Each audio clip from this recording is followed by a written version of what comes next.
Hello, and welcome to another wonderful episode of Submitted for Your Approval, the weekly card review show for Collective, the community-created card game. I'm StrangerSide, and I'm your host. We are joined today by my faithful co-host, Grief. Howdy, folks. And my other co-host, Empty Folder. Hello, everyone. You're just the other one. That's your title. You're just the faithful one and the other one. And today, I am so excited. We're joined by a very, very special guest in the form of Julian Faedus Fenoglio. How do you say it? Fenoglio. Awesome. I'm learning. Say hi. Hi, I'm excited to be here. Long-time watcher, long-time lurker. And thank you for having me. For those of you who don't know, this guy's like one of my favorite artists at Collective, responsible for really amazing pieces here and there. And he recently even dumped some other cool stuff on the art sheet. So if you're looking to make some cool cards, maybe the really hyper detailed ones, check the artist. Chances are it's Faedus. Okay, so I want to hop straight in. Dumping may sound a little bit strange. Use the other word would be like donate, which sounds better. Yeah.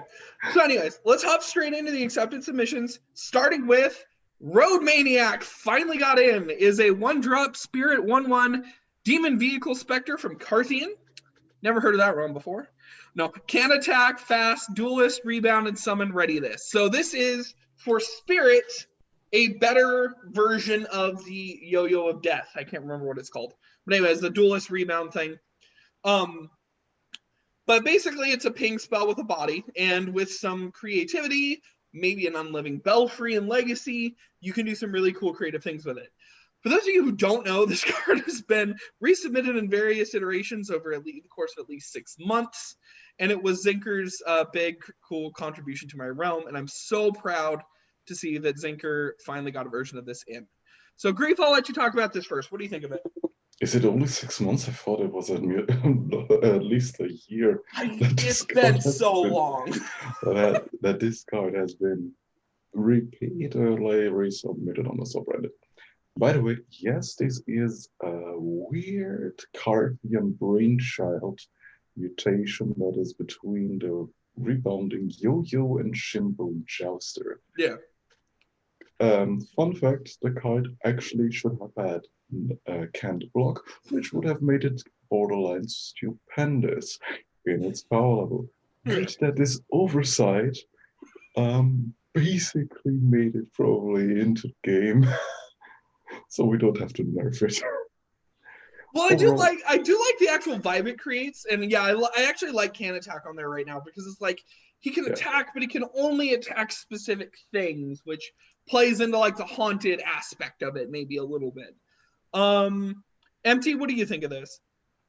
I mean, it's just like Vicious Stare for Spirit. Since it has fast, you can just play it as a 1 damage spell. I don't know. I'm not too excited about it. I think it's going to be strong, but I don't like playing against Vicious Stare, so. Well, it is a Vicious Stare that can combo. So I mean, if you're really deep in the weeds with like a single player legacy build, you can throw this around with the Forbidden Delicacy and make this a single-use fireball. Yeah, I mean, it's really easy to combo. If you just run it in blue lock and get your level, then this will be general 2 damage. Yeah, that's really all you need as an upside. But yeah, I do actually like how this. Surprisingly, this does synergize with a lot of existing Carthian stuff. And I don't know. I really think it's cute. Faedus, what do you think of this? Okay, so I have less to say about like its place in the meta and all that. But what I can talk about from a flavor standpoint, there's so many things I like about this card. First of all, I'm a big fan of the Carthian realm because it's so out there from what you'd expect to see in a card game and in a battle card game. I love just the mix of supernatural and sort of 50s paraphernalia. And this is really, I think, a classic sort of trope with a twist on it. You know, you have a bit of Ghost Rider and a bit of Carry, and it's Or based on Catherine, Catherine, with sorry. with exactly, the old, muscle card. And so that I find really cool. Vehicle Spectre sort of vibes with stuff that's going on in my own realm with Item Spectre, so that speaks to me. The art is really cool. I'm a big believer in the fact that even though I try to do very detailed art, etc., I really like these sort of more impressionistic kind of illustrations. Mm-hmm. Because you see it and it directly gives you the mood of the thing. You just know what it feels like and you can see it speeding towards you, and it looks possessed and about to burn through you. Yeah. And from a mechanical standpoint, I'm a big fan of these sort of oddball designs. It's basically a ping spell with a body, and I think that's again it goes with the flavor because it's technically a possessed object. And is it a curse? Is it a creature? It's not really clear, and I think the two things go really well together. Yeah. The big thing that Thinker wanted to accomplish was finally getting summon readiness onto a card. I don't think it doesn't show up a lot, but I do think it could be an interesting design space going forward, particularly for Spirit, that's been well known to do a lot of both agile and ambush. By the way, for all those Zoomers out there, because some may not get Ghost Rider and Carry, this is born this way from JoJo. Oh, man. Okay. The Midnight Ravager is a 3-drop mind 4/3 fairy demon from Mistham. With when you play an action, this gets unblockable until end of turn. So this amazing art is of course, this is a Faedus piece. But this is I hope that Gentle Cat isn't too upset maybe about kind of this demon direction for Mistham. I think it's beautiful. I think the piece actually makes a very interesting potential jumping off point for the lore there. So when you play an action, this gets unblockable until end of turn. This gives you a board-based action card, which is what we love to see here. We love to see an action, even for action spam, something that interacts with the board, requires board presence, and the natural way to go with this is Mistham, but we just haven't been designing cards with them. General Cat hasn't really been around. So I would love to see some people pushing some more Mistham stuff. To help, maybe even alongside the Arcanist that people have been doing for Seal. But yeah, art's great, effects great, and this is really interesting. Grief, you want to go first on this one? I mean, pretty potent aggressive / mid-range demon for any kind of mind build, specifically stuff like action spam to actually give them a body, because the deck already has been playing more board-based in this case. Yeah. So this just fits alongside the Arcanists because they usually generate 3 actions which can go with it. So you can actually, in like Mage Slime or Slime Mage, how it's called. Yeah. Play this turn 2, turn 1, turn 2. Play this on turn 3. Have the slime fireball in hand, use it to actually get rid of 1 blocker, and you can beat with this. So you can probably hit for at least 6 damage in the same turn due to the fact that you could clear the board partially for what it's actually established at that point in the game. Yeah. Faedus, what do you think of this one? Do you think they made good use of your art here? Definitely, I'm really happy to see the art donations getting used. Yep. This art, so this is from for those who don't know, the art I gave onto the art sheet recently is basically my backlog from my old DeviantArt account. So this is something I made while I was a student, and I was looking up to this artist who goes by the name of Mr. Jack, who at the time had like some videos and illustrations here and there, and currently works for Blizzard. And so I was trying to emulate his style and try to do something the way he painted. And it's just great to see the card used, to see the art used, and to see what people make of it. And I can't wait to see other designs and see what people come up with my old stuff. Yeah. MT, what do you think? I mean, I really like the design here. I think the only issue with this is that, like, returning to Mistham, we already have Arcanists, and they sort of occupy that same space. So I think either like having a way to differentiate the two, or maybe having some cards that make it so you could run both, and you could run a Mistham and Arcanist deck would be cool. Yeah, I think if we do expand into Mistham, we might want to try more Fairy Arcanists, so that you can have a tribal through line for if. I guess the tribal through line only matters in the case like maybe Lazaro, but no, I could definitely see it. I definitely agree that we need to maybe see if we can actually find some stuff to bridge the gap.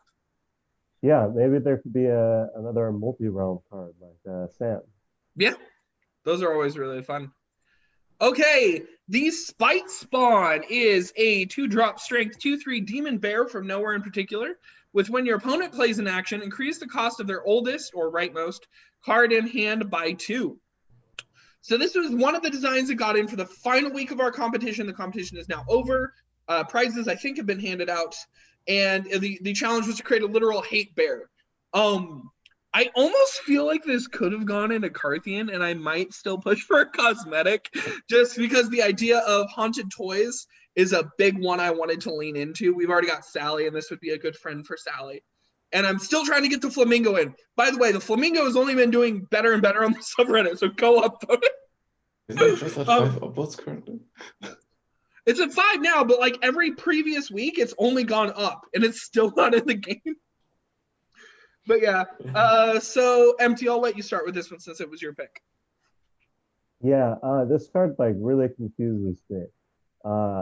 Since like the way it works is it always hits the same card until like you play it. So you can basically just like have one card be the sacrificial lamb and eat all the cost increases.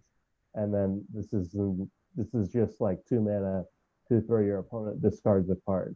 But they like get to choose because they could play the card. It's just very awkward. I feel like there's maybe like a cleaner way to do this. So do you think this should be updated to maybe be newest instead? Or is this the one place where you're willing to vouch for random? I'm not willing to vouch for random. I think if they just switched it to newest, it would be a lot more of like an effect that's relevant throughout the whole game instead of just like the first few actions. Yeah, I feel like this is meant to be action hate, but it's not really that effective at doing it because it's basically like the max value you get is your opponent discards like one card.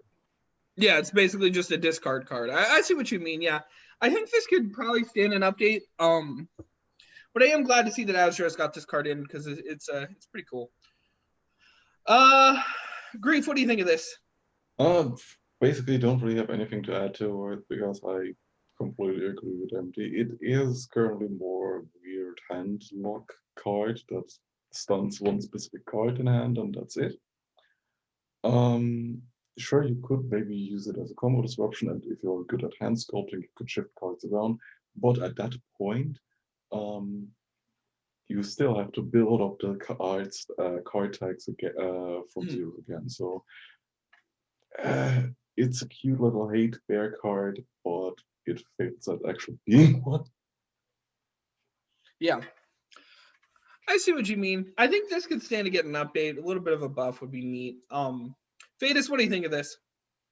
Love the idea of a literal hate bear. I like the idea of strength getting anti-action stuff. I don't know how much of it has, but it anything that sort of defines the color pie more for me is a plus. This is one of the cases where I think, again, very simple art, but it gets the point across. I would have liked it to be a bit more, how would I say, like for the shapes to be a bit more consistent. The line is a bit squiggly, but it's very clear. And this is the type of drawing where I'd see it and I know instantly like 2 or 3 things, 2 little tweaks that would just make it pop a bit more. But I actually really like this version of a hate bear. Yeah. Okie dokie then. So now let's talk about the Rebar Sword. Is a 2-drop spirit trash equipment from nowhere in particular, with give a unit +2 attack, draw a trash, and mill an equipment.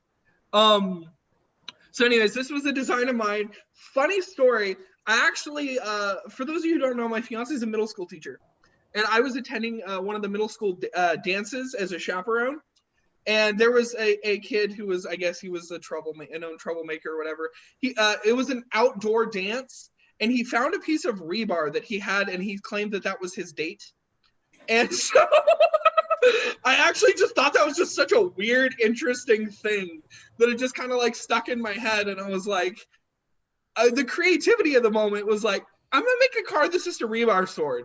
It goes with the trash, and then I had the idea of like tying in this flavor with this effect of like, oh, you know, we could go with an actual weapon, but let's go with this weird thing instead. As sort of a reference to that event. And you notice the effect actually says draw, trash, mill, and equipment. Like you could be throwing away the more valuable thing. So it actually tells a little bit of the story, but it's mostly there to add consistency to the trash archetype. So they're already got a lot of really cool consistency tools. And I liked the idea that they just did a bunch of like card manipulation to filter through their deck. And so that's where I came up with this idea. Faedus, you want to go first on this one? Yeah. So this is one of I think this was one of my favorite cards that were submitted recently, because of a bunch of reasons. So like you said, the mechanic itself tells a little story. Yeah. And I think that's fantastic. The flavor text is something that could be said during a D&D game. I have a player, which is actually also a collective player. I think it's Space Turtle. His character would just say something like that, and so that made me laugh. I'm actually surprised that the card is not from Trashland, because Trashland is another realm, which I think is super creative. We haven't actually made it an official realm yet. It's not an official realm yet. We've thrown a lot of the trash stuff into Walnut. Yeah, because it makes sense. Of Walnut. Okay, yeah, instead of making it a dedicated thing. The thing is, anyway, big fan of the team. The thing is, there is an actual faction in Walnut, which is basically underground townships built by demons.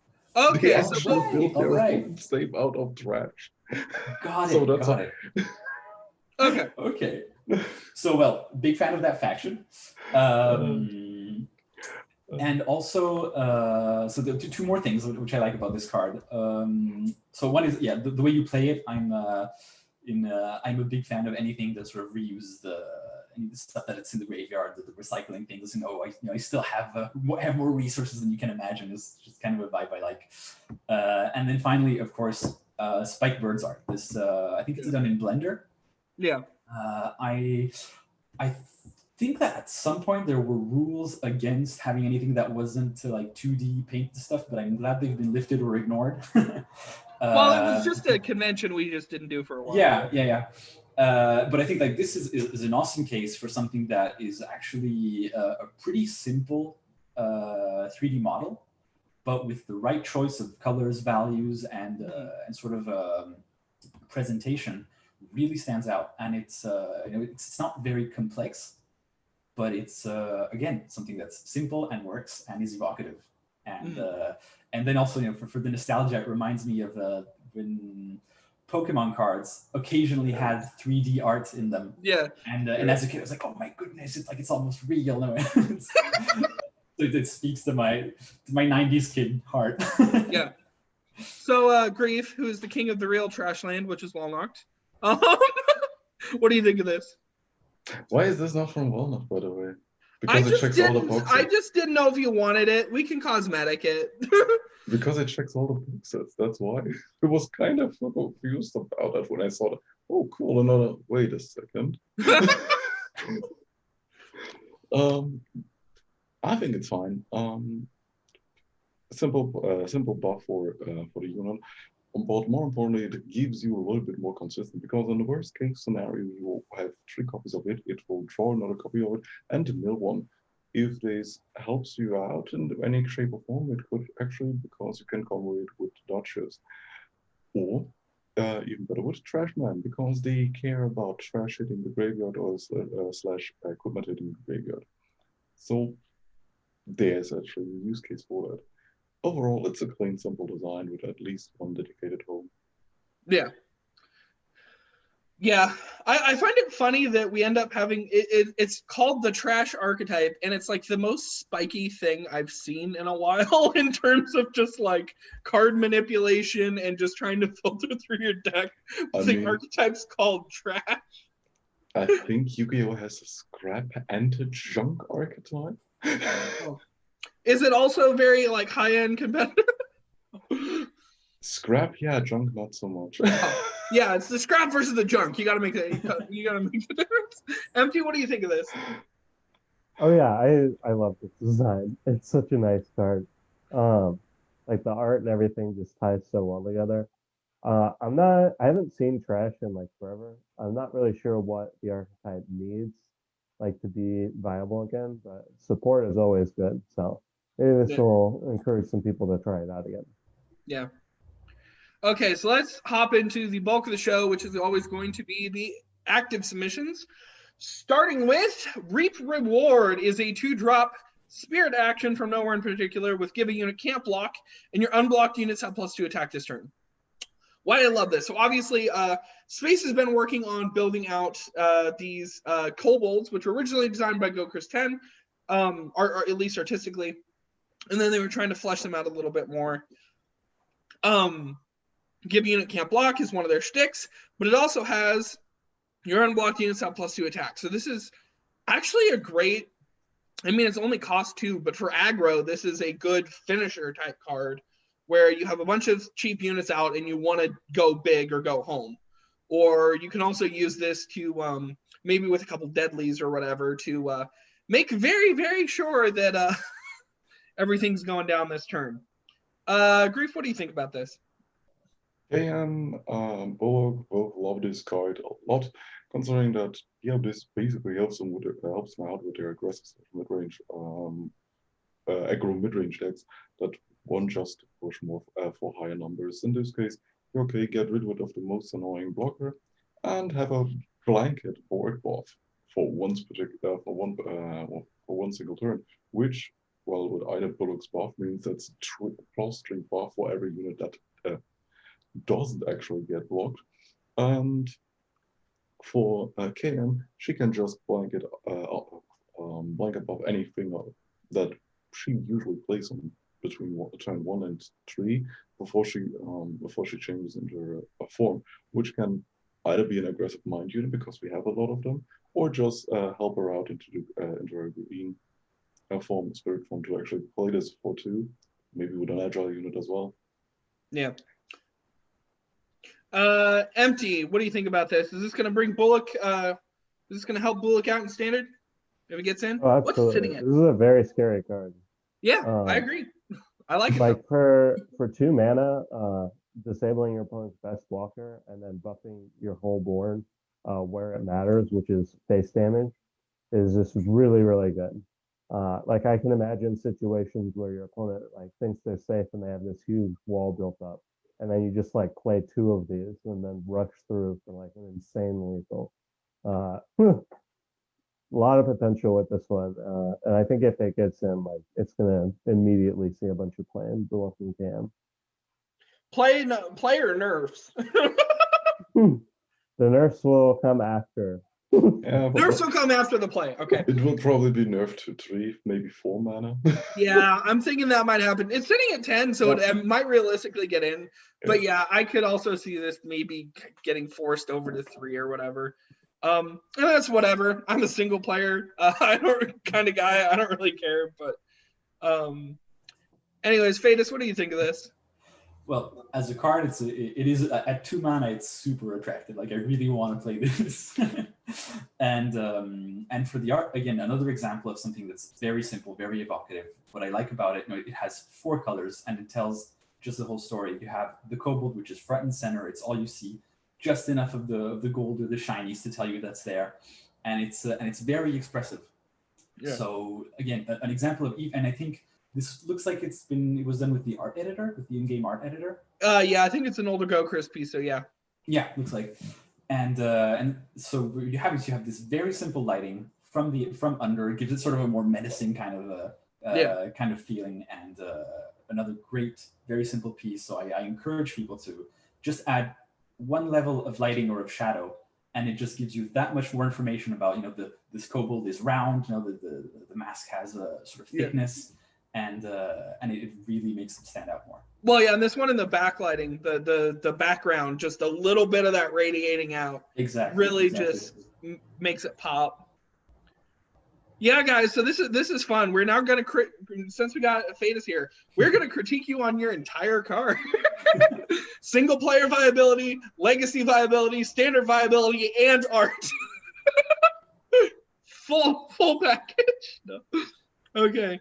The Harbinger of Oblivion, by the way, this is sitting at 1 because it's a rare probably, but is a 6-drop neutral 9/9 horror from HPL with Deadly and Overrun. Summon, banish a god or titan from your graveyard if you cannot destroy this, and banish units this destroys. So it has mega deadly. Where things that get deadlied by this stay deadlied. I think HPL is in this weird place where the admins are mostly gone. There are a couple people who still are like hanging on to this idea of what HPL could be, and I don't want to see the flame die out personally. I kind of like the vibe it's had going, and I think it does need a couple new titans, but Spike's been doing some really good moves toward that, and some more cultists. I'm not sure if for HPL this is what it needs, but this is actually not a bad card.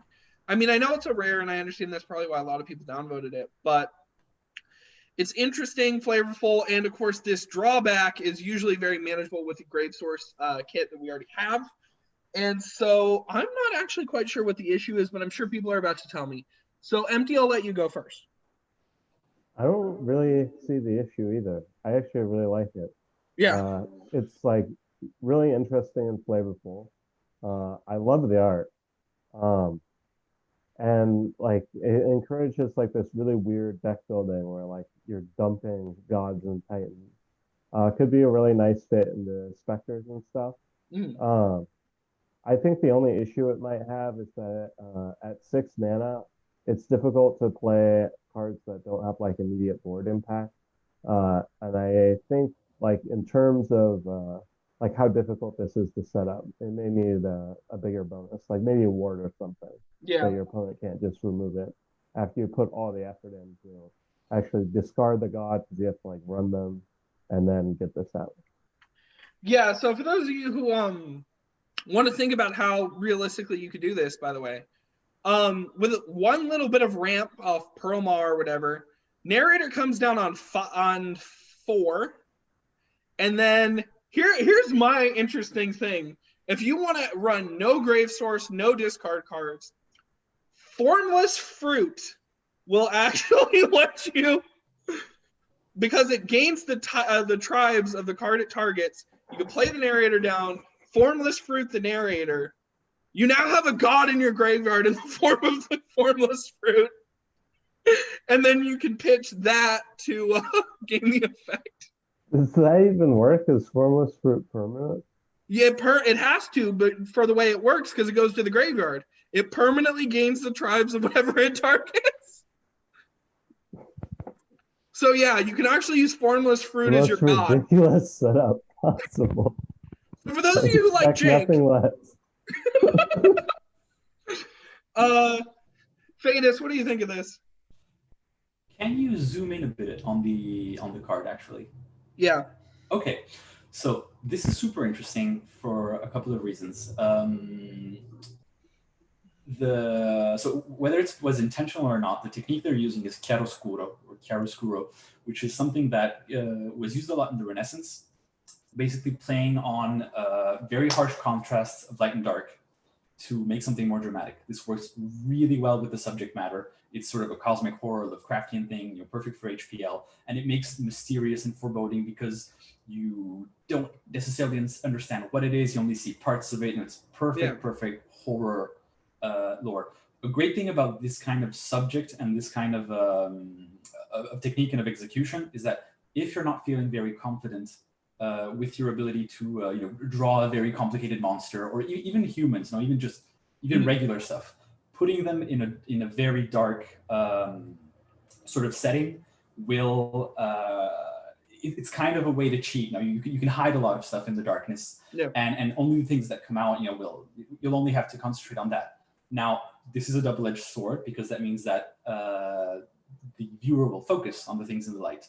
And so while I think that this works, I think that what would bring it to just a bit more of an effect would be to add just a little bit more detail, a little bit more definition in the parts that are in the light. And Rembrandt, for example, does this as well. Whenever something is in the dark or is in shadow, if you look at a Rembrandt painting, the details are actually super fuzzy because it's not important. The eye will go to the lit parts. So if you're out of time, or if you really just want to concentrate on details, make a dark art piece and just detail the light parts. Yeah, I like that idea. The whole we got this ring here, and this ring kind of draws you to the mouth of the monster, right? Because that's the lightest part of the thing. But I do agree that as far as this goes, for those of you who don't know, Entropic Mage tends to actually draw with this particular style where it's kind of fuzzy. It's not quite what Cornmeal does, but it's similar. But yeah, I agree that a little bit of a contrast bump kind of draw attention to this would, and a little bit more detail is needed. Like if you just did a bit of some specks of light to sort of make the rim kind of look gooey, and maybe just little specks on the teeth to make them stand out, and then it would be perfect. Grief, what do you think of this? This is definitely playable in Legacy, considering that we have better graveyard setups due to our abundance of. We had a better abundance of self-discard before I put restricted them to different levels for the panelist. Yeah. But overall, it's actually easier to set this up. I cannot really see an issue why it isn't really voted. Probably because it's a 6-drop 9/9 and promo, which you can probably play on turn 5. The thing is, though, does it kill itself at that point or not? Is it? I don't really know much about the standard viability of it. But yeah, I think it's actually a fine-ish card. I just want to run it to have it eat the apple in my graveyard, dude. Okay. So this is going to be the final pick on my picks list. Banterblast, and this is also, I don't know why it's not doing so well. Banterblast is a 2-drop strength action from Wanderstar Casino with rebound, and target unit duels another random unit. So for those of you who don't know, we have Troy Roll the Troll, that's his name, and he got in for Wanderstar Casino, and then Magneter came along and did Guided Shooting Life, and now Spikebird's coming back and we're just building out this guy's kind of lore, this guy's kind of vibe. Flavor text, obviously one of the cool spots of the card is kind of like the mad scientist like dialing up the machine, and it's like, no, it's gonna explode. What are you doing? And the art really does kind of match that. So I think, and I bet Empty's gonna tell me this, which is why I'm actually not gonna let Empty go first, because I want him to just stew on the fact that this is a random effect. I think that part of what people's issue is maybe the randomness. It definitely plays into the flavor, but I don't know if it plays in the viability of the card. So you're using this as a removal. It's a very cheap removal, but you don't get to force the duel you want, compared to like Time to Duel.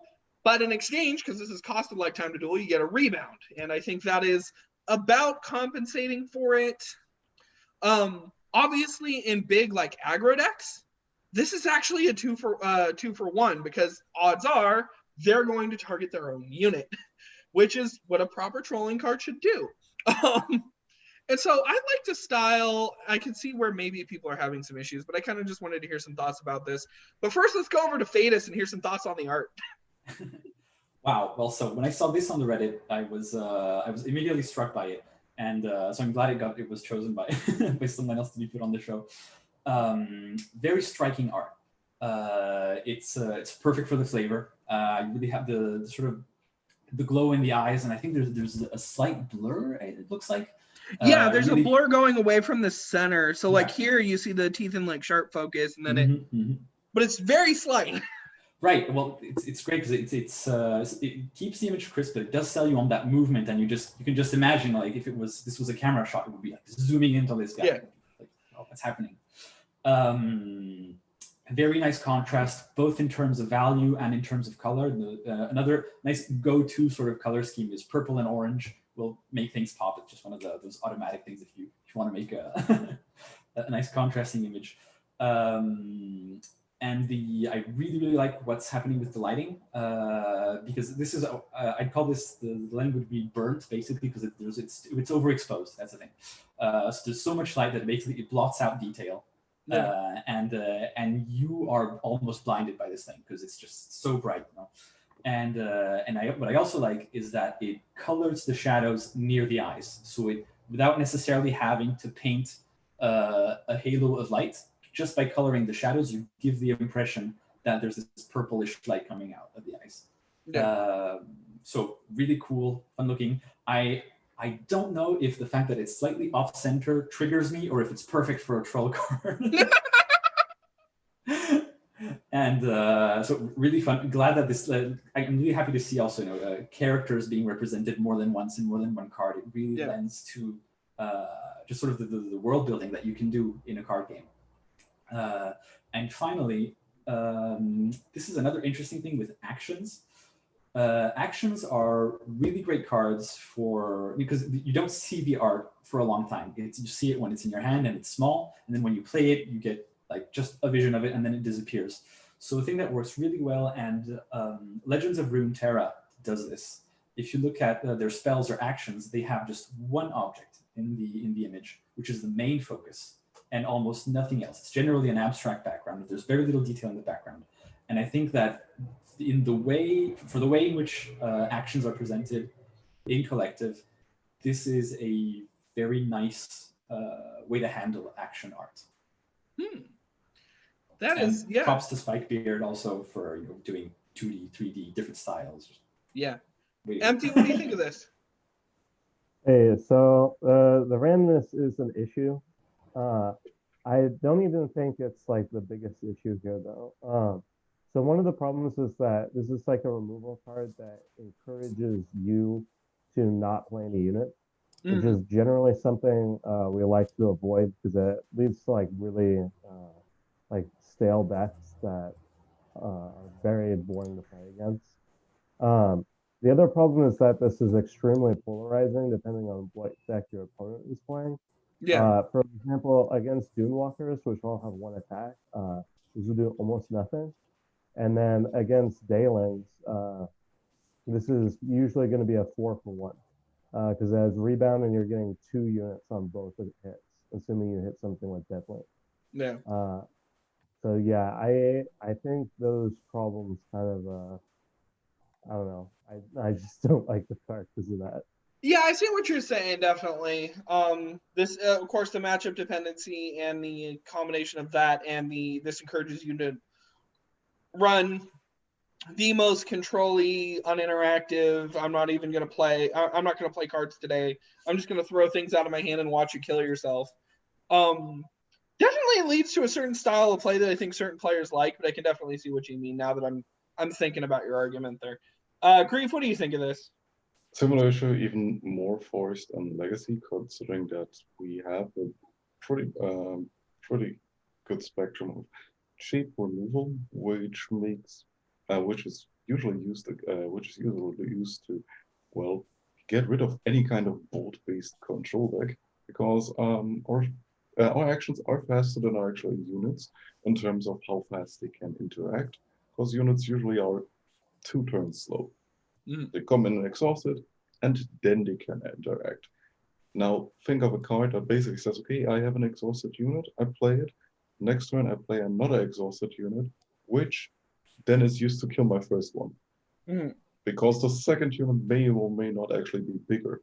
So I've 1-4-1-2 in the first turn. Next turn, I can basically get rid of that unit that you've just played, that I used against you as a pseudo removal.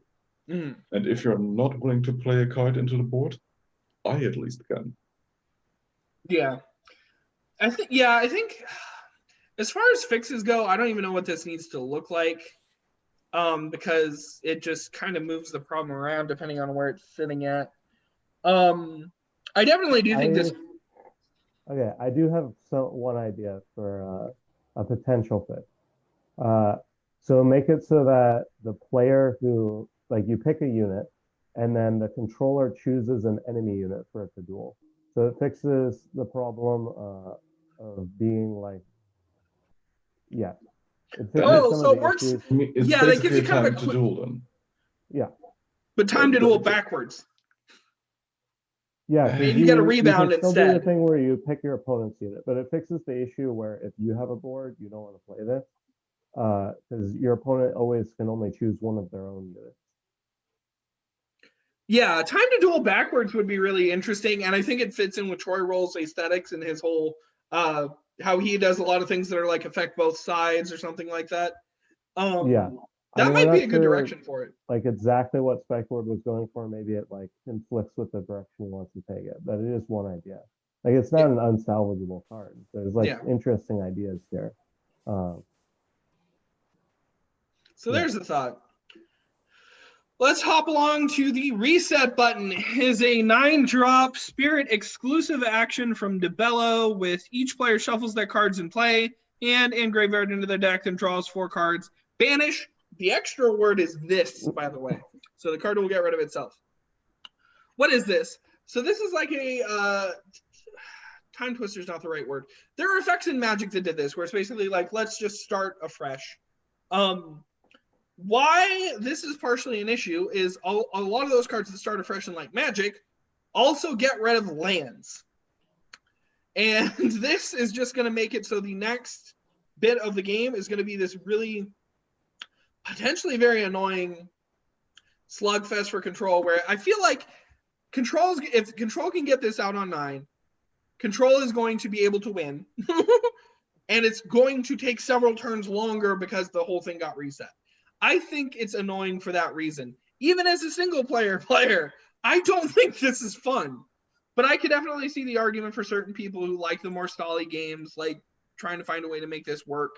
For those of you who don't know, it's sitting at 0. And Grief is about to tell me that there's a whole host of issues that I missed. And those are the real problems with the card. By the way, I mean, Shadow Knight, I like you. This is not my personal style of card. Grief, go. 2 issues, because this is actually a fucking cool card. The cost is too low, because it's at that point too easily abusable by a plethora of decks that want to stall, especially Control decks. Second, probably what's also nuking its voting is the cutoff text. This is a rare. If the card text is cut off, you can pre-check this before you submit the cards onto the subreddit by just looking up by opening the image link. At that point, you can actually see the card text image, which will be shown on the subreddit. If it's cut off there, okay, probably have to go back into the wording, which in this case you can use GY for graveyard. We've actually established that. That is a standard, yeah. On top of that, as I said, I don't really have anything against reset effects. We also had we have like 1 or 2 already in the game that do something like that, as in a similar vein, something like Zolkorun, which resets your entire deck or your entire graveyard back into the deck, but banishes your remaining deck first, and so on and so forth. At 11, at 12, I can see this kind of card, especially with the card redraw and so on and so forth, as a neat little thing. Maybe, just maybe, reset the mana as well. Yeah. But that depends on the cost and when you actually want to drop this kind of effect. As I said, no problem with the concept. The execution is a little bit iffy. Okay. Well, Thrifty ain't still around, Faedus, but you're free to talk about whatever you'd like to talk about. So go, Faedus, go. Okay, no, this is great. I hops on occasionally. That's not entirely true. Okay. So there's so very clear again. The alien is super cute, and the little tongue sticking out is really sells the expression and sort of the kind of mischievous mood of the thing. It goes very well with the effect of the card, because it's the kind of thing is, oh, come on, you're really doing that now, and it's like, so it's the expression works. I do have a couple of issues with the art, not necessarily with the fact that it's simple. Again, I think simple art can work very well because it cuts away a lot of the unnecessary things. But this is basically, there are a couple of things that could have been, how can I put this? I have the expression in French, I don't have it in English, plus assumé. It's more, basically, it wasn't done all the way. For example, the do not press, at this, I'm afraid that in-game won't be readable at card size. And since you don't, there isn't really a place, where you have like an art gallery for all of the collective cards, there's no really occasion in which you can really appreciate it. So I would have made it bigger. Same thing for the stars. The stars are really, really tiny. I think it's a nice addition because it tells you that it's not happening in a formless void, but in the void of space, which works very well for Debello and for aliens. And so while I am a fan of subtlety, I do think that this is maybe a bit too subtle. I would have made the stars bigger. I would have made it clearer that this is a starry sky or sort of a space star field. On the other hand, one thing which I think was a smart choice on Thrifty's part was not making the eyes black. The eyes are actually a dark green, and this helps sell the fact that they're part of the creature and they're not just gaping holes in his face. Especially because it's this close to this black. Exactly. Well, yeah, exactly. having it be dark green. In such a simple art style, that really goes a long way to just telling me more about what this is. Yeah. And for the last thing, so while I do have issues with it, etc., I do encourage people, even if they're not very confident in their artistic skills, to still make art, because this is like the kind of thing that could inspire an artist, because it's very, it tells me clearly what it's supposed to be. And like, if I have 5-10 minutes and I could just like redraw it, send it to the print, and say, hey, if you're okay with it, these are 2-3 tweaks like I'd suggest for it to just give it a bit more Yeah. Well, Thrifty went up. This is actually one of Thrifty's really, really, really early pieces. He's gone on to improve quite a bit. And he actually is featured now on a lot of collective art. He's, I think, one of the second or third most prolific. But yeah, I do like how you see a lot of like bits of his style in his early pieces that he's still carried on, and improvements he's made. But I do really, I think this is a cute piece. I only really, I don't know. I do have a couple issues with the effect, but I do actually like this art piece for its simplicity. One of the things that keeps me coming back to the community is also seeing the evolution of people's art styles, seeing people grow as designers and as artists, and it's really nice. It's to witness this evolution. MT, what do you think of this? Yeah, sort of a victim of text crunch here. I kind of agree with I think Reef said that should reset mana too. Maybe that was you. We both said it. Okay, mostly because that makes it, you can run it like Worldfire from MTG, which is a deck I love. I really want to play Contingency and then play this and reset everything, but I have my giant unit in play. Yeah. I think that would be really fun. Sort of a meme, but you let me guess, you're also playing Karn in EDH, where resetting the board. Oh yeah, I have something. Yeah. I've never seen Karn go off. No one lets it. At things, sorry, slight tangent. At our local game store, we're closing at 11. So we're basically all at a 6-man game trying to race to the finish, and the store owner's like, okay, good, guys, you have like 10 minutes. Each of you gets a single round. I have a Karn on board. I protect the hell out of it. It goes to my turn. Okay, good. Okay, good. I'll finish the game. Wait, you're winning? No. I'll activate Karn.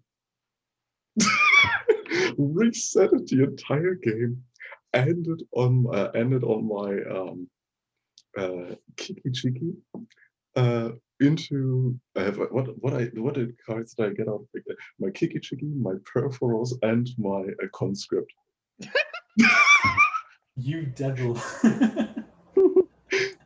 because someone was playing a Kiki Chiki, I had a Conscript, and another one was playing actually Perforos Burn. And then I got stack, so I assembled that combo with Karn and ended the game with.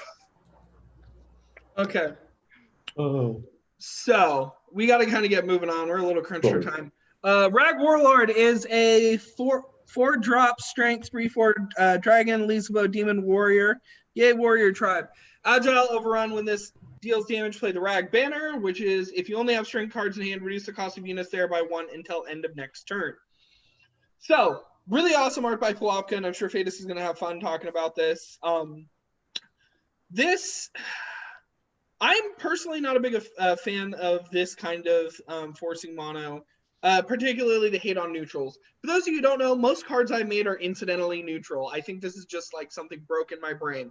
But all that aside, it does hate neutrals. It's super interesting, super flavorful. And I do like the solution to text crunch here because this is a rare would have been horribly boring in my eyes. This gives Lisbo a whole new cool direction, potentially synergize with the other tribes, including the warrior tribe, if we end up doing something with it. Overall, I like this design as much as I can, despite the fact that it's not the kind of card I'd run personally. Faedus, what do you think of this? Fantastic. I'm a big fan of Pułapka, and I find it really interesting to see them do stuff outside of Sualtlo. And this is another thing which I'm always happy to see is having artists work on their own realm and then just sort of cross-pollinate and see what their art style will translate to somewhere else. And these RHAG Zabos, I really like the designs of. I think I'd like to make one at some point. So the composition is super interesting. It's really dynamic. Even though the character isn't technically moving, you have this big slanted line coming from the roof. You have the cape moving in the wind, and both of the elements really frame the character. It's full of jagged edges, which sells this really aggressive nature. It's very much an action piece. This could be, and I know that Pułapka has their own comic, so it doesn't really surprise me. But this could be a comic panel.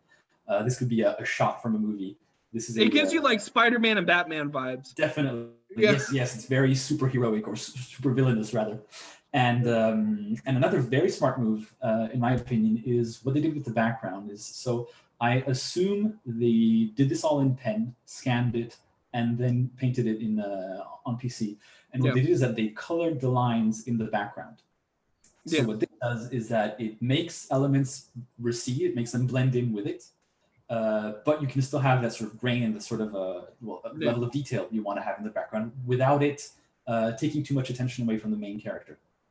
Another thing that really works well is they have this directional lighting. So there's this rim of light that really draws out the character's profile just enough to make out the little bit of details on the roof. Again, doesn't take away from the main image. Yeah. And again, simple choice of colors. You have like a gradient in the background, 3 colors on the character. It's just enough to tell you what materials are on it, and kind of segments it and tells you this and that. And, yeah, that's one of the hallmarks of Pułapka's art is the Pułapka palette. You also have a space turtle palette, and to a lesser extent, you have a Dia palette. Definitely. But again, so it's what I love about it. It's very distinctly Pułapka, but it's also very distinctly not on Sualtlo. Yeah. and that is something which I absolutely love, is artists that have that kind of that have that range. Yeah. And then last thing, RHAG Banner is also another example of good action art, or art works for artifacts too. It's just you have the focus of your piece, and everything else is just there to support it. Yeah. The sun is maybe a bit bright, but I'm a stickler for details, so. Yeah. MT, what do you think of this? I agree with you. I don't really like these mono cards very much. I think it's just too easy to do from a deck building perspective. Like, neutrals aren't, a lot of the time they aren't even that good. Like, a lot of decks hardly run any neutrals, if any. So just cutting them out is really easy. And then you'd like get this bonus. Yeah, that's all I really have. Okay. Grief, what do you think of this? I cannot really agree on that because, well, I'm talking more of the stance of Legacy, and we have a plethora of extremely potent neutral cards. On the other hand, splashing is also more relevant now, more so with Permal being unnerved. that this kind of effect really lends itself for this kind of heavy hitting mid-range deck where you're getting your late drops pretty early on. In terms of demons, Lazabo, as well as dragons, which are usually in the cost range of 6 to 8 mana in general. In terms of legacy, this fits, as I mentioned, right into Lazabo, right into the Dragon Tribal, and funny enough, right into the Demon Tribal deck, which is also a multi-color deck, but you have to actually do some little bit of hand sculpting to actually get that effect off. Yeah. But really clear monocolor decks don't really exist on legacy. Most of them run at least a plethora of very good utility neutral cards if they're not of affinity in general. So yeah.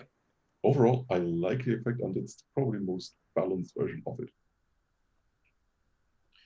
Okay, moving on to the Sloth Bear, which is a 2-drop spirit 2/3 Sloth Bear from nowhere in particular. With when a card enters the player's hand, exhaust it until end of next turn. I think I know where this story comes from, so I'm going to tell as much of it as I know. My fiance is a big fan of sloths. She designed Emerald. Emerald has never gotten in any incarnation. It's just her favorite animal. And so I went around working up a sloth archetype, and I was pitching around some ideas. I didn't know how I was going to get art for it or anything. I was just trying to build the shell. And Super Sun was like, you should do this. And I was like, I understand that's a cool, flavorful direction for it. Not where I personally want to go. Super Sun was like, okay, well, I'm going to do this. And Super Sun is trying to get the first sloth into the game. I do like, so obviously tribally it feels very sloth, very bear in both the composition and the other thing. And this is focusing on an exhaust-based thing for spirit. Which of course fits the whole slowness and also does in-hand exhaust, which is something we actually do implicitly on certain cards. So that's what Mr. Stare does when it says can't be played. Other cards that say they can't be played, that's what they're doing there. But this actually makes it clear that what they're doing is exhausting the card. So as far as like the building the rules comprehension and the understanding of stuff, really, really neat. Forces players to play slow, which is very cool.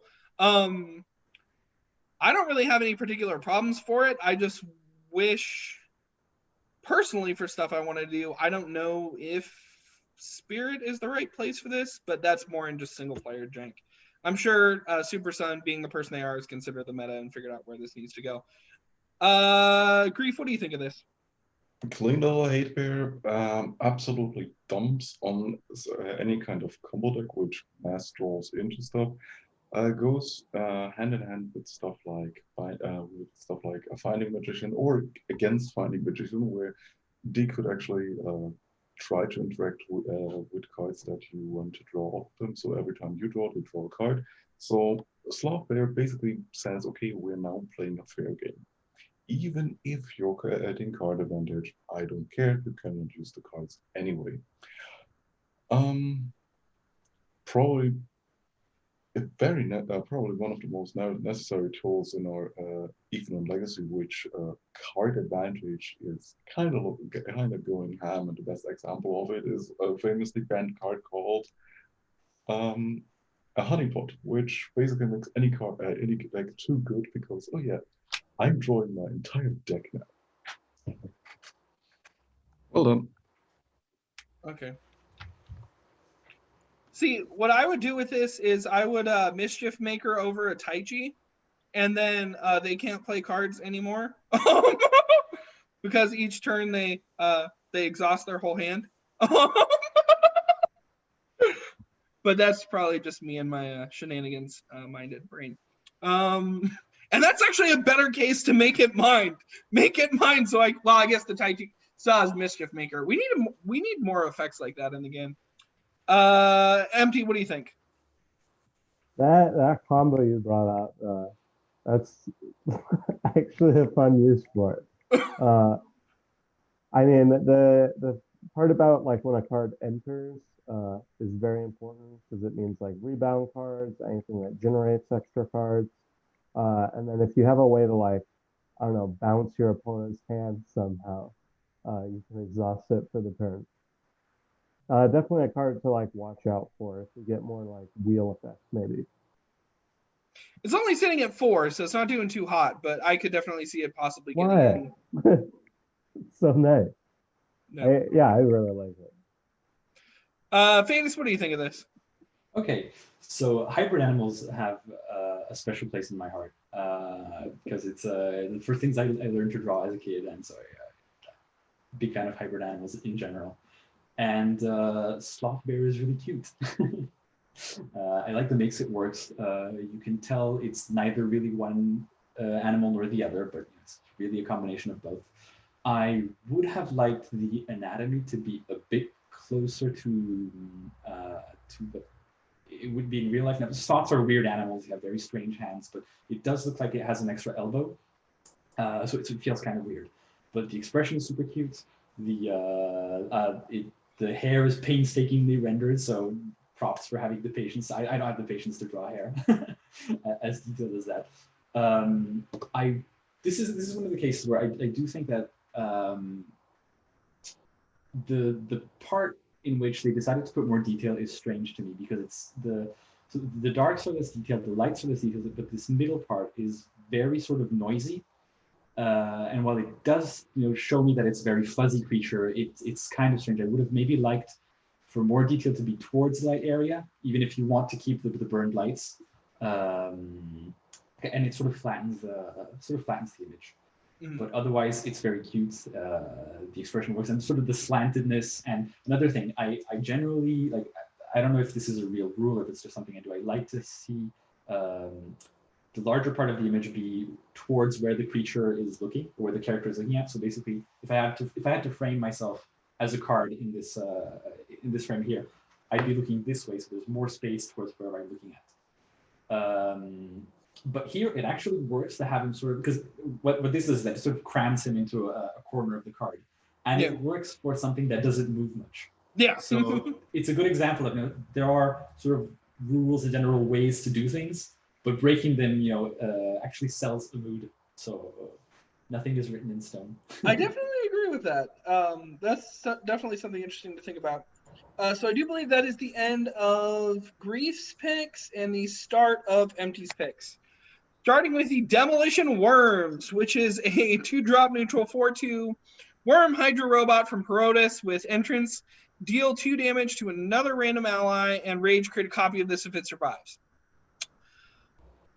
Effect-wise, this is not interesting to me. I mean, if I'm going to have to deal damage to my own stuff, I would have liked to have been able to pick. And then the rage, create a copy of this if it survives. It's got 2 HP. Style-wise, I actually really, really enjoy this. It's Korn's take on one of Hanoi's Hydras. And I like, and this is, Faedus has me thinking a lot about the art, the way the composition kind of like pops out at you. But yeah, for me, the card is just a mess, but I think that's probably just me not seeing the bigger picture. And so a good person to talk about that would probably be Empty. Or are you just here to hate on the random? No, that's not why I'm here. I don't understand this card like at all. Okay, so you're with me. Yeah, that's why I picked it. I was hoping someone could make some sense of it. So the rage is really weird on a 2 HP unit, since it has so low health and it has to survive. It's like almost never going to happen. And even when it does, the 2 damage is on an entrance. So it could be a disadvantage because you could end up killing something important, or just kill the other worm that just survived the damage. Yeah. It's just really strange. And like a 2-mana 4/2, like that's already about vanilla. So having this downside of it hitting one of your other units at random is really a big deal, because it kind of prevents you from playing a 1-drop. I just don't understand this card, honestly. Yeah, it seems like the design direction's really stilted to me. And it doesn't seem, I mean, even for the part of my brain set that wants to make a leverage a drawback, this doesn't sound like the way to do it. Like, I have other options. Other options Korn also came up with that are better for any role I could really want this to fill. So, not sure on the design direction. And it's actually doing surprisingly well. Probably helped along by the. I know, yeah, that's why I picked it. Sitting at 8. I'm not sure why people are up with it. They must see something I don't. I think Grief is still solving it. I wanted to actually have Faedus talk first while Grief's doing his thinking face, so I can watch Grief doing his thinking face. Okay, so another really interesting illustration. So a thing with illustration in general, and in particular with illustration for card games, is prioritizing where you put the detail. And this is a good piece because very high contrast images like this, whether it's contrast in values or contrast in colors, and these are very bright, saturated colors. You have greenish, yellow, and red. Couldn't be more opposite. It's the kind of thing that can really sort of that's easy to mess up.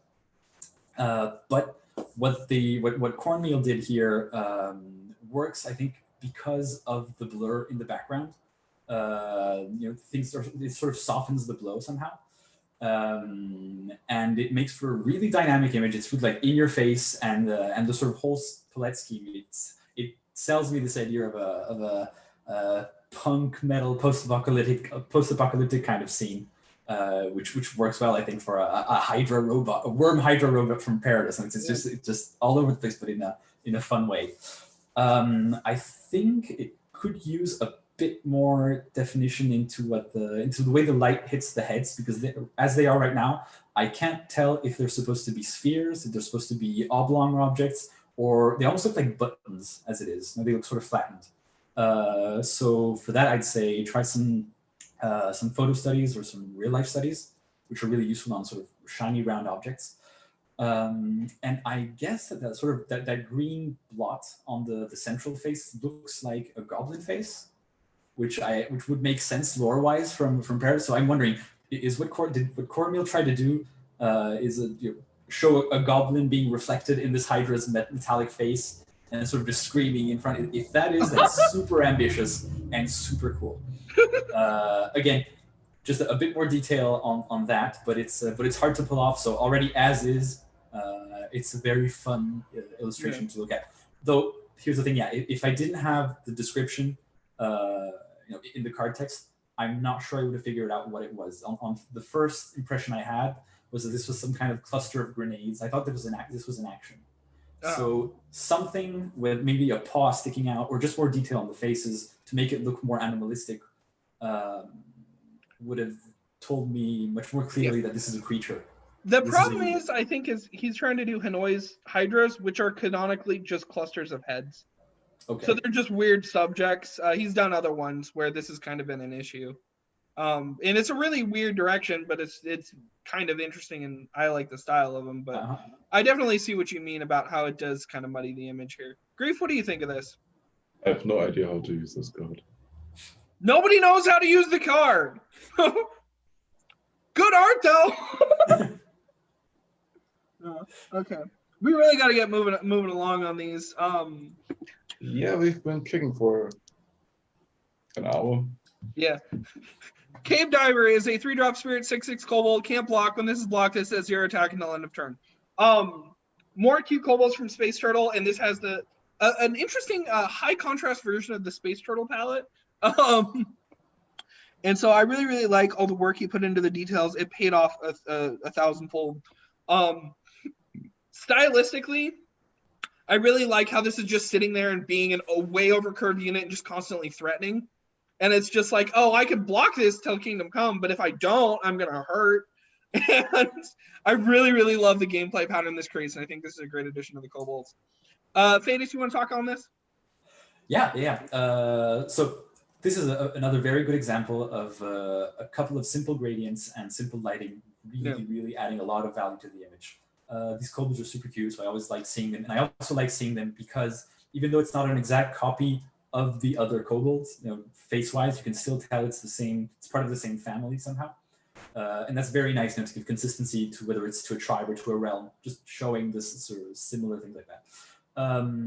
It works in general. I think I would have liked a bit more focus on the character, because as is, he's very small in the image, and there's this big gap which I'm not sure, is it supposed to be lava? Is it light? It's not really clear. So maybe just putting the pile of gold, making it a bit bigger so that it maybe clips over this band, and zooming in on the kobold a bit more, I think would lend more strength to it. Or yeah, if that is lava, making it pop, because I read the image totally differently. Mm-hmm. Like seeing some more texture and stuff on that would have been cool. Yeah. Grief, what do you think of this?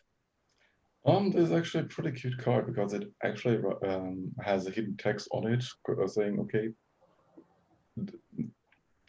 one of your cards is unblockable as long one of your cards basically cannot block as long as this card is on the field.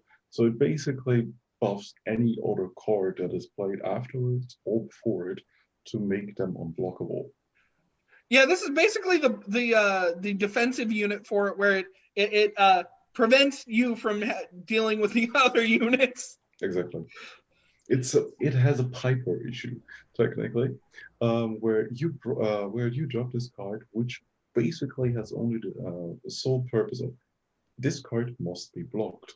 Yeah. I have a pretty huge HP pool, so I can probably do that for 1 or 2 turns, depending on what is on the board. But for everything that for everything that I also have on the board, you have to take countermeasures into account. So yeah, this will probably have a cute little home in Bullock aggro. MD, what do you think? Oh yeah, I love this card. It's really fun. Kind of the payoff for this Kobold archetype, where if you can get all your opponent's units to be unable to block, you can go in with this and get big hits. Also could be cool to like give this duelist or use it as a target for like your sumo squash or something, because it adds those big base stats. Great card. For those of, by the way, Space Turtle, congratulations. I think every single panelist at one point in our discussion of our picks wanted to pick this card. It just ended up going to MD folder. So take that as you will. Axel, the Axe-wielding Axe is a 2-drop neutral 1/2 equipment, but it's a dude. With summon, give an ally unit +1/+1 and create Entomb, create Axel's Axe, which is just an equipment with give a unit +1/+1. So this is a Tostalmo art. Tostalmo draws the goofiest of the goofy cartoons. And this is Axe-wielding Axe. Originally, this was a 1-drop, 1/1, and it was, in my opinion, pushed to the logical limit of what a 1-drop could be. Any more, and it just could not possibly be a 1-drop. Other people said, no, you are wrong, stranger. This is already past what a 1-drop should be. And for that reason, we cannot possibly sanction it. And so he's got resubbed as a 2. And as it is, this is now a fairly decent, I think, competitive degree of a 2. I love Tostalmo's goofiness, and this just showcases it. And I think this is still a good card as it sits. I wish, for the love of God, Tostalmo, you have the style for it. Just put Carachar in the realm line. Throw Shadow a bone. He'll appreciate it. Empty, I want you to talk on this first, actually. So interestingly enough, the 1-drop version did a lot better on the sub. I actually like the 1-drop version more. I thought it wasn't too overpowered. And I think this version is a little bit weak. I think you could make it a 2/2. It'll be fine. Okay. But I think it's a really solid card. And I really wanted to get in mostly so that like target decks actually have like a really solid 1-drop that they can use to like get multiple target triggers. Yeah. Partially selfishly because I want to see a Chain of Command see some play. Yeah. But it's also a neat card itself. Yeah, I think the 1-drop was, like I said, about as pushed as it can be, but I don't think it was broken. And so I would have been interested in it. Faedus, you have some quick comments on the art? It's wacky, it's funny, I love it. I also think it should be in Carachar. If there is one thing, so it works as is because very simple, very clear. I do wish that the axe blade on Axel was a bit shorter, because as it is, it just takes up a lot of space. And on the small size, you right here. Right, it's like you don't see the rest of his body, and it's kind of a shame. And it would just make him look more like an axe.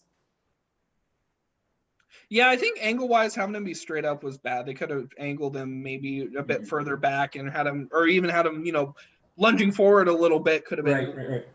And maybe just as a last thing, I think that the Axel's Axe is a bit generic as is. Just giving it something like a red ribbon that would echo Axel's headband would have been a little touch that would tell you that yes, this is in fact Axel's axe. Yeah, I agree with that. Grief, what do you think of this?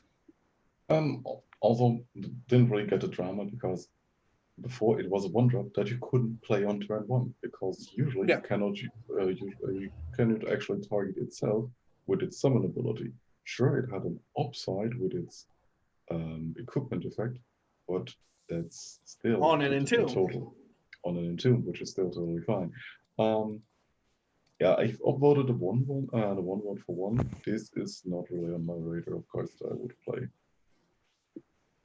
Yeah, so I'm sorry, Zinker, it probably hurts to hear such conflicting opinions on it, but as far as the submitted cast thinks, we agreed with you the first time. Gold Hoarder. Oh, this is also the start of Faedus' picks. So Yes. Gold Hoarder is a 3-drop spirit, 3/3 kobold from nowhere in particular. With when this attacks, give can't block to a unit that doesn't already have it. Kobolds are trying to build the Bedlam deck. Nobody gets to block ever is their big pitch, and this is the nail in the coffin that really helps it. So they can do a lot of these effects that are targeted, but being able to side skirt it, being able to hit untargetables, being able to hit stuff that isn't engaged in combat currently, this is the big centerpiece I think they need. A 3/3 that can I guess it doesn't skirt untargetable. But yeah, the big 3/3 that can make sure we are going full Bedlam mode. Obviously, and the art's really cute, and the flavor text is really cute to complement it. And this is actually a Magneter design, but with the old Go Chris Kobold art to go with it. Faedus, what do you think of this? So I actually thought that this was the first Kobold card that would appear on the show. So this is the one where I would say, oh, this is, Kobolds work really well as a design because they're cute and recognizable and simple style that can be easily reproduced and easily done again. So again, lots of things working, simple background, simple character, and all that. If there is one sort of gripe I have with it is that I'm not sure I see the effect of the card represented on the art. So if I understand this is an art that was taken up, they made the card and then they went and looked for an art for it. Okay, so understandable, but if ever anything you can do to make the effect immediately visible onto the art is a plus. Yeah. But super cute. I love it. I want to see this as a plushie. Put this on a t-shirt. Yeah. Grief, what do you think of this?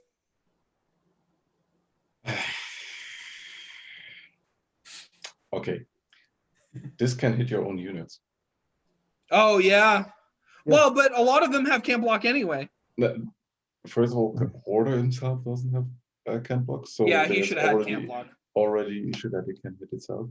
On the other hand, yeah, sure, it can hit your own stuff, but even if you do not care about it, it still means that the cards that you want to have can't block still can't get hit because you first have to go through all your units in the worst case scenario before you can actually get rid of blockers on your opponent's side. On the other hand, do you know how can't block and can't attack work during combat declaration? It'll undo declares, right? Exactly. Mm-hmm. So if you actually have a unit that is blocked by a card that has that gains can't block, means that it will not actually do combat damage, but the blocker is removed from combat. Meaning your unit is not blocked, but both are safe. Mm. So yeah. That is a really weird interaction. I did not know it worked that way. Yeah. Empty, what do you think of this? I mean, given that interaction in mind, this is a very strong card. Because you can just cancel whatever your opponent is using to block this. Unless they're going in with multi-blockers, this can get free attacks every turn. Well, but when this attacks is actually before blockers are declared, so I'm actually not sure what Grief was saying. Blockers won't be declared at that point. Oh. Oh, yeah. Okay. That makes more sense. Because it's a when this attacks trigger. Because okay, then I have to probably check it because there are funny enough 2 different versions of the during combat. Okay, yeah, this would probably after blockers trigger after blockers were declared would be the removal of blockers. Yeah, then my thought process will be one. Yeah, I do think this needs can't block itself for the reason you mentioned, or this needs to change to enemy. But besides that, I think it's totally fine. It's already sitting at 12. I think it's flavorful that can hit your own units. Kobolds kind of seem like I don't know the type of tribe that would do that. Also, give them a realm. But other than that, great card. Nobody is around to admin it. Everybody's already an admin of another realm. Unless we can throw it in an existing one. Firebrand Purger is a 2-drop strength 1/3 Goatian Arcanist from Gemmel. With summon, replace one of the top 3 cards of your deck with a Char when this attacks Scour 2. Char, for those of you who don't remember, when played or banished from your deck, deal 2 damage to your opponent and draw a card. So for those of you who don't know, and this is actually an interesting thing Faedus might enjoy about the particular methods employed by Acoustic when he's doing his art, he rotoscopes, basically. So he actually takes a picture and then he traces over it and does the whole art over it. And so I've actually seen the pictures of the poses he does for these, and it's really, really cool. Style-wise, I think this is a Brussels sprouts card where it's like, yeah, we just need to get this in so the Gemmel can have what it needs. I don't think it adds too much to the discussion. It obviously does give you a consistent source of Scour, but we've had that before. It's a bird. I do actually want this to get in very much for Goatians and for Gemmel to have its own deck, but it doesn't really pop to me is the only particular issue I have with it. But that's not really a criticism. I think they just need a couple instances of this effect so they can hit critical mass. Grief, what do you think of this? It's already a pretty potent card on its own, though. Considering that, okay, summon, replace one of the cards in your deck of the 3 top 3 cards of your deck with the Char. Which you can use to prop the Char. Which you can then, you can proc a Char, but that's basically not really the most potent thing of this self-contained design. Because, okay, as long as it's not the first card of your deck, which you will draw next turn, you can then actually scour away the Char to draw a card and to deal 2 damage, while also having a 1/3 attacker on the board. Meaning that even the card that you replaced would actually fuel into the card that you are now drawing into. But yeah, I like it. Faedus, what do you think of this? Very interesting to hear that this was traced over a photo. I'm a great advocate of when you don't find your own reference, you make your own. And in fact, even for art I do for work, I have this sword, and sometimes I take pictures of myself in poses and stuff. And if you go on Twitter, you'll find magic artists that sometimes post that they'll be wearing like towels and have broomsticks, and just to have the picture because sometimes it is simpler, and so it's super fun to do as well. So I encourage people to do that. This is a very good idea. It's a great technique. It does a lot of the work for you. And the effect shows, because so I didn't know anything about this, and I was about to say that the pose is very naturalistic, so it really works. If there's anything I'd like to, so the choice of colors is interesting, but it's sort of I don't know. I feel like it's missing something that would make it pop a bit more. Maybe everything is a bit too samey, and the arm in the back is, I think, too dark versus the arm in the front. Yeah. Also, the ray, I like the effect, but the shape is, again, too simple. It's just a diagonal. A bit of a curve would have made it that much more dynamic. But otherwise, it's a great idea. It's a great piece, and a very good composition to present a character. And for Char, that one, on the other hand, I really like the choice of values and colors in the card. The thing which I wish were a bit different is the actual shape of this sort of scar lightning bolt thing. The jagged edges are a bit too regular, and so it just sort of sits there. It doesn't have a direction really, and it's kind of samey all around, which is a shame, because the sort of Halloween color scheme of parchment, orange, and black works very well. It's very punchy. Yeah, I agree. A little bit of a curve here and a little bit of curve. Probably curved down this way would have gone a long way. Empty, what do you think of this? Oh yeah, great card. One of my worries with the future of Gemmel is that as we get more of the Spanish support in deck, that the scour of the cards will become less and less scour and more just banish cards from the top of your deck with a choose window thrown on top. because you're always going to choose them all. And I think like some of the cards I've seen that add extra benefits kind of had that problem, but I think this card like avoids it pretty cleanly because it only puts one scar chart and you're scouring every time. So I really like this direction for the realm. Yeah. Okay. Now for the big finale, the last card we have. Sorry guys for the time, viewers. We mostly do this show for us, but no. Chromus Prime is an 11-drop mine 9/9 giant robot from nowhere in particular, and that actually makes me sad. Overrun, agile, and when you pay off affinity penalty, discount this by 1 wherever this is. So actually, I went around and I was trying to pitch a new Titan for HBO. This whole thing was it cared about off affinity penalty, and I'm glad to see that Puapka has come around to the idea and done their own art for it.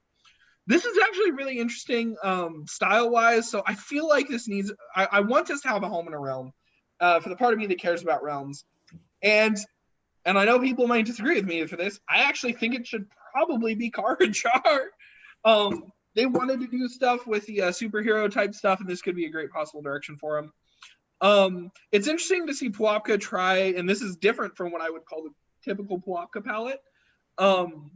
And so the art's something you just have to comment on because it's just so different than Puapka's normal subjects. Style-wise, This is a pretty conventional giant. It cares about things giants cares about, and it's trying to make giants a deck. And it's mined specifically so that it can work with existing giants, which are, I think the deck is mostly in strength and spirit right now, right? So that gives it some variety and some reasons to be ran in giants in particular. Or who knows, if you want to find a way to maybe run a shifter deck with some ADIV robots, here's a good big robot for you. You know, there's a lot of different directions you can go with this. Grief, what do you think of this? Funny that you mentioned that this is not really something that as a pop subject matter. If you knew their comic, it opens up with a giant robot versus monster kaiju fight. Okay, so this is a subject we don't normally see in collective, but it's something Puapka is maybe. But yeah, I think it's fine design. It's I always am a little bit sad seeing giants having overrun, because Obsidian Giant, while as cool as its effect is, his load effect of granting giants overrun is always overlooked and passed by. So he's still crying in the playground. No one wants to actually have his candy. He's probably trying to share with everyone. How come you have 2 hot dogs? But yeah, overall, it's a clean, nifty design. It encourages probably one of the more interesting playstyles that Perma now can actually play again. Being multi-affinity Perma, trying to play as much of different affinity cards as possible, and getting a payoff of that. Oh, and I do like, by the way, how for those of you who are big fans of the in-jokes on the Discord, the flavor text having a 4th affinity that doesn't exist is a big in-joke on the Discord, for those of you who are curious. That's why it mentions wisdom, which is the mythical 4th yellow affinity that isn't actually a thing. Faedus, what do you think of this? Okay, this is another example of Puapka doing stuff outside of. I love Suyatla, but again, I like it when artists vary and go around. Fun fact: before making O-Ray, my realm, I was this close to making a giant robot realm. So I'm also really happy to see giant robots in it, and I'd like for it to have a home somewhere. A couple of interesting things going on in this image. Again, really good composition. Very clear what it is. There's a super interesting contrast between these almost gritty lines and very delicate watercolor-like coloring in it, which is something which is distinctly Puapka and really gives you this impression that it's something that is dangerous, capable of doing action and of destroying things, but also somehow beautiful, which is very interesting. It's shown that there's a bit of a sense of perspective. I think if they had tapered the lower part of the robot more, you'd get an even greater sense of this being something that's looming in the distance. Yeah. And then the 2 last things which I find are really interesting are the almost completely black hand, because they could have done, you know, a lot of mechanical detail on the knuckles and everything, but I actually think that would have muddied the image. And just having the hand being a silhouette contrasted against these rainbow wings just makes it a lot clearer and it gives it much more punch. And the last thing is the helicopter, which is another very useful tool. In concept art, we talk about scale birds. Exactly. And so it's just basically, if you want to show, there are a couple of tricks to have, you know, a character look immense. One of them is making them almost the same color as the sky, you know, as if they were from far behind, using perspective to make them look as if you're looking up to them. And the third thing is using elements of things which people sort of have a clear idea of the size of. So it's birds, helicopters, other humans also, and just showing them next to it will give you a relative idea of their size. And you say, wow, you know, this guy's that big compared to a helicopter. So good job on that. Yeah. MT, what do you think of this? Yeah, I really like this design. I think it's very interesting. I do think it may be a bit late though, because you have to play a lot of opportunity cards to get this down to a reasonable cost. And like 9/9 is big, but it's not that big.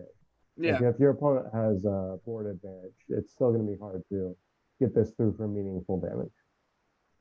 I agree, and I think it. Doing the Giants are only ever 9/9s, which I think is the standard that Wujek's kind of been setting for these. A little bit too limiting. I almost wish it had a third keyword, but that's probably just me. I don't know. I mean, you could just like lower the cost a little bit if you really want to keep it in the 9/9. I like the idea of being. I like the idea of penalties being actual penalties, and so I like the idea of it being you having to work hard for it. I just wish the payoff was more there. Yeah, that's my thought on it. Grief, what do you think? Do you think it's fine, just fine where it's at? I already said that. Okay. I don't know. I was wondering what you had to say about what we said. Anyway, so yeah, that is the end of the thing, and we've kind of gone over time a little bit, but it's okay. We don't actually have a deadline because you keep watching. Thank you so much to Grief and MT for being on the show, as always. Nice to have you guys. And thank you so much to Faedus. I was so glad to finally get you on. This was so fun. And being able to talk about cards in a way we never have before has just been so great. It was super fun, super interesting. Thank you for having me. And like, comment, and subscribe. Remind me why I'm doing this. And keep on playing collective and keep on voting on cards. Bye. See ya.